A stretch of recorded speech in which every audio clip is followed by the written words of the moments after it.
नमस्कार मित्रमैत्रिणींनो, स्वामी मोटिवेशन चॅनलवर आपले सर्वांचे खूप खूप स्वागत. भक्तांच्या कथा यामध्ये आज आपण दत्तभक्त मच्छिंद्रनाथ ही गोष्ट ऐकणार आहोत. द्वापार युगातील गोष्ट आहे. श्रीकृष्ण द्वारकेवर राज्य करीत होते. त्यावेळी राजसभेत नरनारायण आले. कवी, हरी, अंतरिक्ष, प्रबुद्ध, पिप्पलायन, अविर्होत्र, द्रुमिल, चमस व करभाजन ही त्यांची नावे. या सर्वांना कृष्णाने कलियुगात नवनाथांचा अवतार घेण्यास सांगितले. स्वतः कृष्णाने ज्ञानदेव, शंकराने निवृत्ती व ब्रह्माने सोपान असे अवतार घेण्याचे ठरविले. यातील कवी ऋषींनी मच्छिंद्रनाथांचा अवतार घेण्याचे ठरले. कृष्णाची आज्ञा घेऊन ते मंदराचल पर्वतावर आपल्या जन्माच्या वेळीची प्रतीक्षा करत समाधी लावून बसले. ध्यान करता करताच यमुना नदीत ज्या मत्सीने ब्रह्मतेज गेले होते ते त्यांना दिसले. त्या तेजात त्याने जीवन रूपात प्रवेश केला. पुढे एकदा कैलास पर्वतावर शंकर पार्वती बसली असता पार्वतीने शंकराला योग दीक्षा मागितली. ती सांगण्यासाठी एकांत म्हणून त्यांनी यमुनेच्या तीरावर येणे पसंत केले. तेथे पार्वतीला ब्रह्मज्ञानाचा उपदेश करून बीजमंत्र सांगितला व शेवटी कळले का असे विचारले. तेव्हा पार्वतीने होकार देण्याआधीच एका मत्स्यीच्या पोटातून होकार आला. शंकराने त्याला, हे मच्छिंद्रा, तू धन्य आहेस, तुला दत्त उपदेश देसील असे सांगितले. त्या मत्स्यीने तो गर्भ अंड्यासहित किनाऱ्यावर वाळूत घातला. बगायांचा एक थवा मासे खाण्यासाठी आला असता पक्षाच्या मिशाने त्याने ते अंडे फोडले. त्याबरोबर त्यातून मनुष्य बालक बाहेर आले. तो रडू लागला. त्याचवेळी कामिक नावाचा एक कोळी तेथे आला. त्याने त्या बाळाला प्रेमाने उचलून घेतले. तेवढ्यात आकाशवाणी झाली, हे कामिका, हा बालक सामान्य मनुष्य नसून सिद्ध बालक आहे. त्याला घरात नेऊन त्याचे नाव मच्छिंद्र ठेव. त्या कोळ्याने त्याचे नाव मच्छिंद्र ठेवून त्याचा उत्तम सांभाळ केला. 5व्या वर्षी मच्छिंद्र मासे पकडण्यासाठी गेला असता कामिकाने पकडलेले मासे तडफडताना पाहून मच्छिंद्राने ते पाण्यात सोडून दिले. घरी येताच मासे कमी पाहून कामिक संतापला. त्याने मच्छिंद्रास बडवून काढले.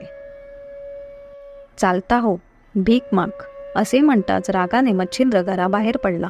मासे खाण्यापेक्षा भिक्षा मागून खाणे चांगले असे ठरवून तो बद्रिकावनात आला. तेथे राहून तप करू लागला.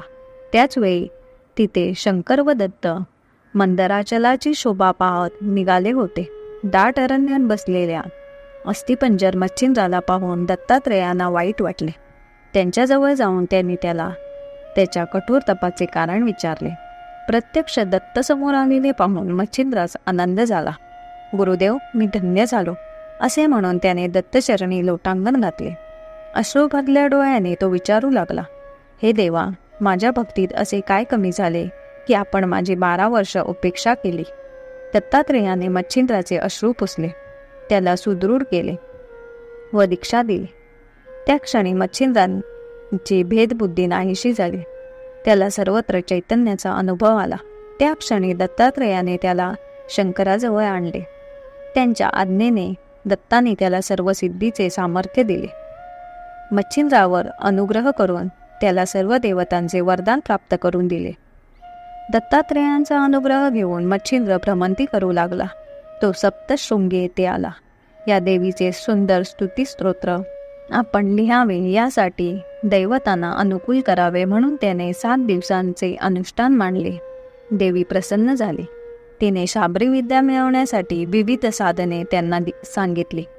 मनामध्ये दत्तभक्ती, देवीची कृपा याच्या सामर्थ्यावर मच्छिंद्राने मार्तंड पर्वतावर नाग अश्वत्थ वृक्षाखाली अनुष्ठान सुरू केले. त्या वृक्षावर 52 वीर, 12 मातृका, सूर्य, चंद्र इत्यादी देवता, शस्त्रास्त्रे देवता होत्या. त्यांना अनुकूल करून घेतले. आपल्या भक्तीच्या जोरावर त्यांच्याकडून विद्यामंत्र घेतला. ही भक्ती साधना सोपी नव्हती, कारण ब्रह्मगिरीजवळ अजन पर्वत आहे.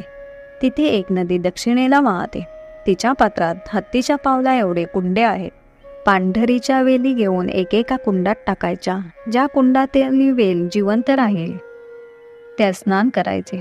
त्या कुंडातले पाणी काचपात्रात घेऊन तेथे जायचे. त्या वृक्षावर शिंपडायचे, म्हणजे एक देवता प्रसन्न होईल. अशा सर्व देवता प्रसन्न होईपर्यंत न कंटाळता त्याने खेपा घातल्या. त्याच्या या भक्तीवर प्रसन्न होऊन सूर्यदेवतेने त्यांच्यावर विशेष अनुग्रह केला. त्याला शाबरी विद्या दिली. हे सर्व करताना मच्छिंद्रांच्या मनात केवळ भक्ती होती. प्रामाणिक भक्तीच्या जोरावर मच्छिंद्राने शाबरी विद्येबरोबर वाताकर्षण विद्याही शिकून घेतली. इतकेच नव्हे तर अनेक संकटांवर मात करून आपल्या भक्तीचे श्रेष्ठत्व अबाधित ठेवले. मित्रांनो, गोष्ट आवडल्यास लाईक आणि शेअर करा. अशाच छान छान गोष्टी ऐकण्यासाठी चॅनलला सबस्क्राईब करा. व्हिडिओ पाहिल्याबद्दल खूप खूप आभार. धन्यवाद.